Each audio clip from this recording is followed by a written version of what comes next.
Seneca said, "He who is brave is free."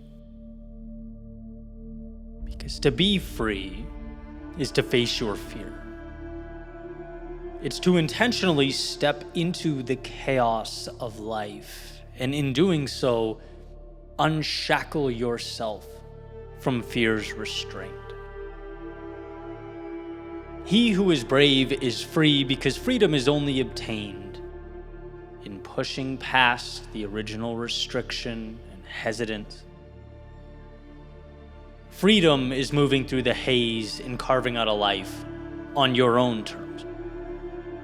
As someone who spent time on both sides of the fence, I can tell you, I lived a pretty substantial portion of my life playing scared, lacking the courage to step into what was meaningful, right? Playing someone else's game, which, even if you win, is just a reminder that you are living in the shadows of life.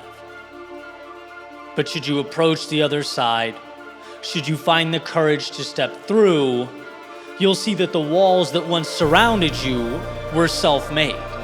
The layers of concrete that inhibited your freedom and your opportunity, they were built by you. And just as you built them up, you can tear them down.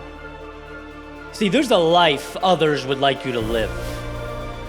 There are things others would like you to say. There are beliefs others would like you to believe. And it would be easier to chant along, to nod your head and conform. But it would certainly not make you free. See, freedom is taking head on that thing you've been scared to do. But on the other side there's more, and you refuse to deprive yourself of it.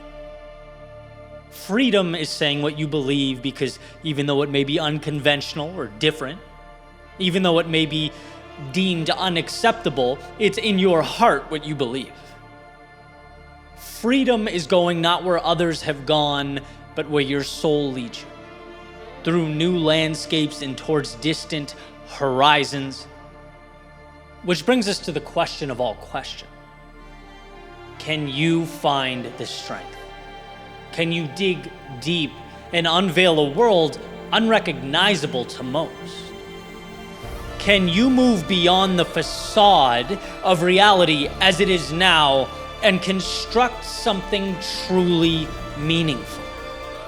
If he who is brave is free, then we must remind ourselves that courage is the spark that ignites the next chapter of life. We must remind ourselves that the discomfort is worth it. The doubt will be transformed into answers.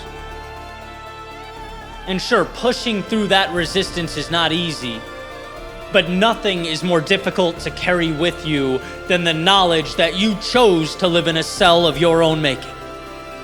So here's to finding the strength, the courage, and the self-belief to live free.